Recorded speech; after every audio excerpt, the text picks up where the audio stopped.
स्वागत है आप सभी का एक बार फिर से हमारे YouTube channel wisdom polytechnic classes में। This is our very first lecture of design of steel structure. और इस लेक्चर में हम बात करेंगे कि स्टील क्या होता है और स्टील स्ट्रक्चर क्या होता है। और इस लेक्चर में हम बात करेंगे कि what are the advantage of steel structure and what are the disadvantage of steel structure. और ये जितना भी हम ले चल रहे हैं सब SBT बिहार पॉलिटेक्निक के सिलेबस के अकॉर्डिंग हमारा क्लास चलेगा। तो चलिए फर्स्ट लेक्चर स्टार्ट करते हैं। कहते हैं स्टील क्या होता है। स्टील स्ट्रक्चर पढ़ने से पहले हम बात करेंगे स्टील क्या होता है। तो देखिए स्टील क्या होता है। Steel is N alloy of iron and carbon. और ये एलॉय होता है आयरन एंड कार्बन का। और एलॉय क्या होता है, एलॉय कहते हैं किसी भी दो मटेरियल या दो मटेरियल से ज़्यादा कंबाइन होके कोई भी प्रोडक्ट बनता है, कोई भी मटेरियल मैन्युफैक्चर होता है, उसे बोलते हैं एलॉय। तो देखिए steel is N alloy of iron and carbon. ये एलॉय होता है, ये मिक्सचर होता है एक तरह से आयरन और कार्बन का, जिसमें कार्बन की मात्रा लेस देन 2% होता है, containing less than 2% of carbon and 1% of manganese and a small amount of silicon, phosphorus, sulfur and oxygen। यहीं से आपका पहला ऑब्जेक्टिव बनता है कि स्टील में कार्बन की मात्रा कितना होता है। तो लेस देन 2%, और इसमें 1% मैग्नीज होता है। और उसके बाद 1% से कम, जैसे 0.5 0.6 अमाउंट में जैसे 1% से कम होता है हमारा small amount of silicon, phosphorus, sulphur and oxygen. और ये कार्बन का क्या काम होता है, तो कार्बन आपको हार्डनेस प्रोवाइड करता है स्टील में। यही कार्बन का प्रॉपर्टीज़ है जो कि बहुत ही इंपॉर्टेंट है, हार्डनेस प्रोवाइड करता है स्टील में। तो ये आपका डेफिनेशन है। और पहला ऑब्जेक्टिव यहीं से बन गया कि स्टील में कितने परसेंट कार्बन होते हैं, तो 2% कार्बन या less than 2% of carbon. Clear है। अब हम बात कर लेते हैं स्टील स्ट्रक्चर क्या होता है। तो it can be defined as the structure in which members are made of steel. ये इसको हम डिफाइन कर सकते हैं कि ऐसा स्ट्रक्चर जिसका मेंबर सिर्फ स्टील का बना हो, and these steel are joined by welding, riveting and bolting. और ये जितने भी मेंबर ज्वाइन होते हैं एक दूसरे से, ये रिवीटिंग के थ्रू होते हैं, वेल्डिंग के थ्रू होते हैं, या फिर बोल्टिंग के थ्रू होते हैं। जैसे आप देखते होंगे कि साइकिल टूट जाता है तो उसको हम क्या करते हैं, उसको हम वेल्डिंग करते हैं। वो भी एक तरह से स्टील है हमारा, स्टील को हम वेल्डिंग करते हैं। लेकिन अगर बात करें कंक्रीट स्ट्रक्चर में, तो हम उसमें हम कंक्रीटिंग करते हैं, उसमें हम सीमेंट लगाते हैं, सैंड प्रोवाइड करते हैं, सब कंक्रीटिंग में आता है। तो स्टील स्ट्रक्चर और कंक्रीट स्ट्रक्चर में बहुत फ़र्क होता है। और आपको 6 सेमेस्टर में पढ़ना है RCC के बारे में, और इस सेमेस्टर में सिर्फ आपको स्टील स्ट्रक्चर के बारे में पढ़ाई करना है। क्लियर है। तो चलिए स्टील स्ट्रक्चर आपको समझ में आ गया कि ये हमारा स्टील स्ट्रक्चर किसी भी दो मेंबर को अगर ज्वाइन करना हो, जैसे कि ये हमारे पास कॉलम है और इसके ऊपर हम क्या करते हैं, बीम प्रोवाइड करते हैं, बीम। तो इस बीम और कॉलम को कैसे जोड़ेंगे, तो बाय रिवेटिंग के हेल्प से जोड़ेंगे, या फिर बोल्टिंग से जोड़ेंगे, और या फिर हम वेल्डिंग करेंगे। क्लियर है। और रिवेटिंग, वेल्डिंग और बोल्टिंग क्या होता है हम यूनिट सेकंड में डिटेल में डिस्कस करेंगे। अब हम बात कर लेते हैं कि क्या क्या एडवांटेज होता है स्टील स्ट्रक्चर का। और ये गाइस काफ़ी इजी लैंग्वेज में है, अगर साथ में आप नोट्स बनाते चले तो बहुत ही अच्छा होगा, बहुत ही बेहतर होगा। और इतना इजी लैंग्वेज में है कि अगर आप एक बार इसको सही से पढ़ ले तो दिमाग में बैठ जाएगा। तो चलिए एडवांटेज देख लेते हैं कि क्या क्या एडवांटेज होता है, क्या क्या फ़ायदा होता है स्टील स्ट्रक्चर का। तो वन बाई वन हम डिस्कस करेंगे। सबसे पहला और इम्पॉर्टेंट एडवांटेज है इसका, steel has high strength to weight ratio.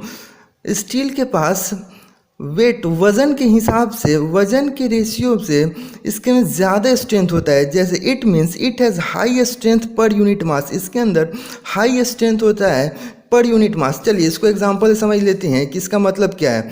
अगर हमें एक कॉलम बनाना है स्टील स्ट्रक्चर का, और दूसरा हमें कॉलम बनाना है कंक्रीट स्ट्रक्चर का, तो इस स्ट्रक्चर अगर हम हाइट मान लेते हैं 2 मीटर का, अगर कॉलम प्रोवाइड करना है, पहला कॉलम हम प्रोवाइड कर रहे हैं कंक्रीट का, दूसरा हम प्रोवाइड कर रहे हैं स्टील का। तो अगर हम कंक्रीट का प्रोवाइड करेंगे तो उसमें हम RCC अगर हम प्रोवाइड करते हैं तो ये क्या कंक्रीट का करेंगे, तो इसमें कंक्रीट प्रोवाइड करना होगा, सीमेंट, सैंड और वाटर सब मिक्सचर इसमें करके प्रोवाइड करना होगा। तो इसका वेट बहुत ज़्यादा हो जाएगा। लेकिन अगर हम बात कर लेते हैं स्टील स्ट्रक्चर में, तो इसमें क्या करना होता है, सिर्फ इसमें स्टील लेना होता है। और अब जानते हैं कि स्टील का वज़न कम होता है। बात करें अगर स्ट्रेंथ का, तो ये स्टील कम वेट में, कम वजन में ज़्यादा स्ट्रेंथ देगा as compared to the concrete structure.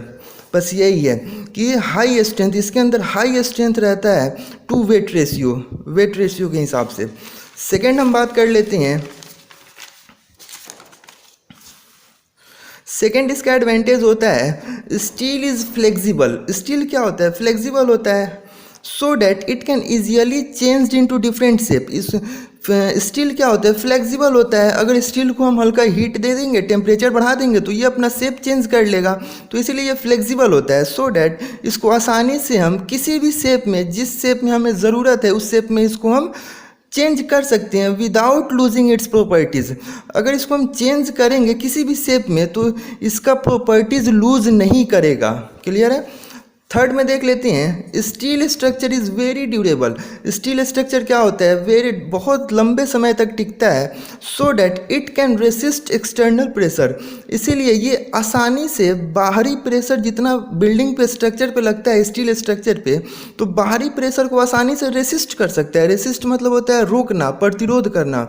Such as earthquake, wind pressure, cyclone, etc। अब जानते हैं कि अर्थक्वेक क्या होता है? एक्सटर्नल प्रेशर होता है। विंड प्रेशर क्या होता है? एक्सटर्नल प्रेशर होता है जो कि स्ट्रक्चर पे अप्लाई होता है। इस सब स्ट्रक्चर को आसानी से स्टील स्ट्रक्चर अपने ऊपर रेसिस्ट कर लेता है। क्लियर है? अगला देख लेते हैं, steel structure can be इजियली joined bye riveting, welding और बोल्टिंग etc। स्टील स्ट्रक्चर को हम आसानी से ज्वाइन कर सकते हैं रिवेटिंग के द्वारा, वेल्डिंग के द्वारा या फिर बोल्टिंग के द्वारा। क्लियर है? फिफ्थ एडवांटेज हम देख लेते हैं, steel structure has many good mechanical properties like malleability, ductility etc। तो आपको पता होगा कि मैलिएबिलिटी क्या होता है। स्टील स्ट्रक्चर के पास बहुत ऐसे गुड मैकेनिकल प्रॉपर्टीज़ होती हैं। जैसे मैलिएबिलिटी क्या होता है? तो किसी भी स्टील को अगर उस पर हम हैमर करते हैं, उसको हम पीटते हैं, तो पीटते पीटते इसको हम एक थीन शीट में कन्वर्ट कर सकते हैं। थीन शीट में जो भी हम जिस शेप हम चाहें उस शेप में हम कन्वर्ट कर सकते हैं। तो मैलिएबिलिटी क्या होता है? कोई भी स्टील को अगर उस पर हैमर करते हैं, हैमरिंग करते हैं, तो किसी पतले शीट में कन्वर्ट हो जाना, आसानी से पतले शीट में कन्वर्ट हो जाता है। और डक्टिलिटी की बात करें तो स्टील पे अगर हम चाहें तो इसको हम पतले वायर में भी कन्वर्ट कर सकती हैं। क्लियर है? तो ये आसानी से, इसके अंदर एक अच्छी मैकेनिकल प्रॉपर्टीज़ होता है मैलिएबिलिटी का, डक्टिलिटी का। लेकिन अगर हम बात कर ले अगर कंक्रीट स्ट्रक्चर का, तो कंक्रीट स्ट्रक्चर पे अगर हम हैमरिंग करेंगे या फिर उसको हम किसी चीज़ से मारेंगे तो क्या होगा? कंक्रीट स्ट्रक्चर वहीं से ब्रेक कर जाएगा। तो सबसे बड़ा डिमेरिट होता है कंक्रीट स्ट्रक्चर का, तो कि उसको हम किसी भी रिक्वायर्ड शेप में चेंज नहीं कर सकते हैं कंस्ट्रक्शन होने के बाद। अब हम बात कर लेते हैं सिक्स्थ एडवांटेज कि steel structure is mostly used in larger span. Larger span क्या होता है? लेंथ होता है, स्पैन मतलब लेंथ। लार्जर स्पैन और heavy structure like industries, bridge, towers, railway station etc। Steel structure को हम खासकर बड़े बड़े हेवी स्ट्रक्चर को बनाने में इस्तेमाल करते हैं। जैसे इंडस्ट्रीज हुआ, ब्रिज हुआ, टावर्स हुआ, जितने भी हमारे नेटवर्क टावर होते हैं वो सब क्या होता है? स्टील स्ट्रक्चर का बना होता है। रेलवे स्टेशन के आप ऊपर का कवर देखेंगे तो स्टील का होता है। तो ये सब क्या होता है? बड़े बड़े हेवी स्ट्रक्चर में इसका यूज़ होता है। अगला एडवांटेज देख लेते हैं इसका कि the member of steel can easily dismantled और रिप्लेस्ड। देखिए सबसे बड़ा बेनिफिट इसका ये है स्टील स्ट्रक्चर का कि अगर हमें कि कोई एक कॉलम स्टील स्ट्रक्चर का हम प्रोवाइड कर दिए, जैसे 2 कॉलम हम प्रोवाइड कर दिए, ऊपर से हम बीम प्रोवाइड कर दिए। अब हमें पता चला कि आगे चल के इस कॉलम का हाइट हमें इंक्रीज़ करना है। तो इंक्रीज़ करने के लिए क्या करेंगे? ये जो कॉलम और बीम को जो हम ज्वाइन किए हैं with the help of bolting या फिर रिवेटिंग, तो बोल्ट को हम आसानी से खोल सकते हैं, रिवेटिंग को आसानी से हम खोल सकते हैं। तो इसको हम डिसमेंटल कर सकते हैं, इसको बीम को अलग कर सकते हैं और कॉलम को अलग करके फिर से हम कॉलम का हाइट इंक्रीज कर सकते हैं। तो सबसे बेस्ट एडवांटेज ये है कि the member of steel structure can easily dismantled और रिप्लेस्ड। इसको आसानी से अलग अलग पार्ट में डिसमेंटल अलग अलग कर सकते हैं, या फिर अगर एज्यूम कर लेते हैं कि ये हमारा कॉलम कमज़ोर हो गया है तो इसको आसानी से अलग करके रिवेटिंग को खोल के या फिर बोल्टिंग को खोल के इसमें हम दूसरा कॉलम प्रोवाइड कर सकते हैं। तो ये है हमारा सबसे अच्छा एडवांटेज अगला देख लेते हैं। It can be easily transported from industries to work site. Steel को हम ट्रांसपोर्ट कर सकती हैं इंडस्ट्री से लेकर जहाँ पे हम काम कर रहे हैं वहाँ पे। और अगला देख लेते हैं। It reduce the time of construction. Steel structure क्या करता है, जो टाइम ऑफ कंस्ट्रक्शन को कम करता है। अगर हम बात कर लेते हैं कंक्रीट स्ट्रक्चर का, तो कोई भी कंक्रीट स्ट्रक्चर अगर हमें बनाना है तो उसमें हम क्या करेंगे, सबसे पहले हम कंक्रीट और मोटार या फिर कंक्रीट पहले हम प्रिपेयर करेंगे, उसके बाद ही हम स्ट्रक्चर को बना सकते हैं। और उस स्ट्रक्चर को बनाने के बाद उसको कुछ दिन के लिए हम छोड़ते हैं ताकि वो पूरी तरह अपना स्ट्रेंथ गेन कर ले, उसके बाद ही हम आगे काम करते हैं। लेकिन स्टील स्ट्रक्चर में ऐसा कुछ नहीं है। स्टील स्ट्रक्चर में किसी मेंबर को क्या करना है, ज्वाइन करना है with the help of rivet, bolting या फिर वेल्डिंग, और इसको आसानी से तेज़ी में ये काम करता है। अगर किसी काम को कंप्लीट करना है तो ये बहुत कम समय में ये स्टील स्ट्रक्चर बन के तैयार हो जाता है। अब हम बात कर लेते हैं डिसएडवांटेज ऑफ स्टील स्ट्रक्चर। तो डिसएडवांटेज में बात करें तो सबसे पहला डिसएडवांटेज है, इसका नुकसान है कि steel structure requires high maintenance cost.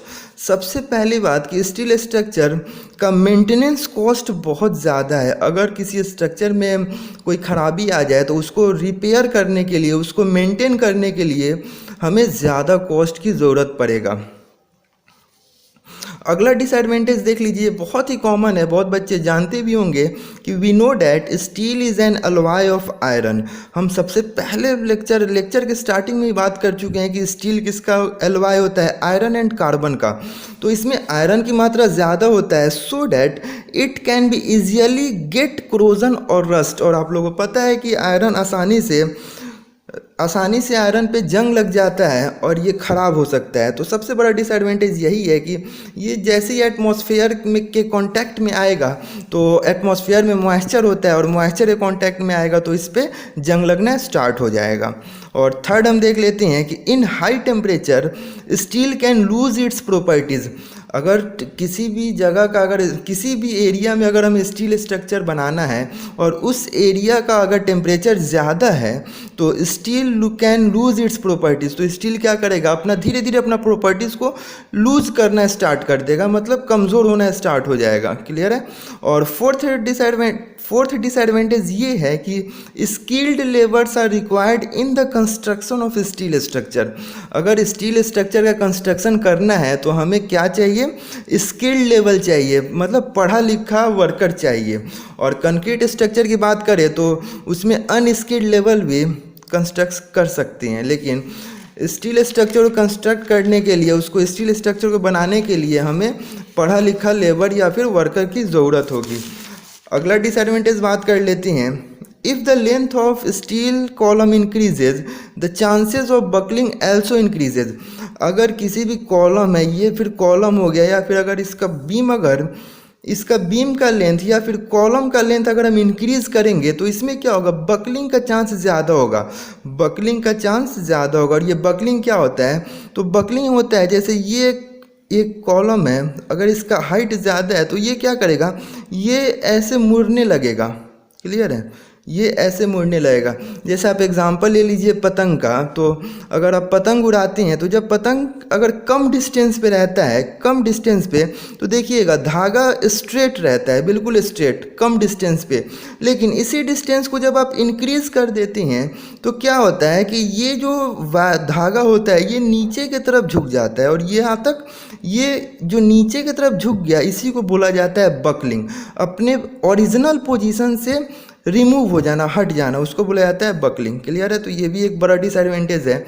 और it is less economical as because it is very costly. ये लेस इकोनॉमिकल है क्योंकि ये बहुत ही कॉस्टली होता है। और सेवेंथ डिसएडवांटेज ये है कि it requires electricity during the connection of steel member. ये भी बहुत इंपॉर्टेंट डिसएडवांटेज है। जैसे कि अगर हमें स्टील स्ट्रक्चर का कंस्ट्रक्ट करना हो, बनाना हो, तो किसी भी दो मेंबर को जोड़ने के लिए हमें किससे जोड़ते हैं, वेल्डिंग से जोड़ेंगे या फिर रिवेटिंग या फिर बोल्टिंग से।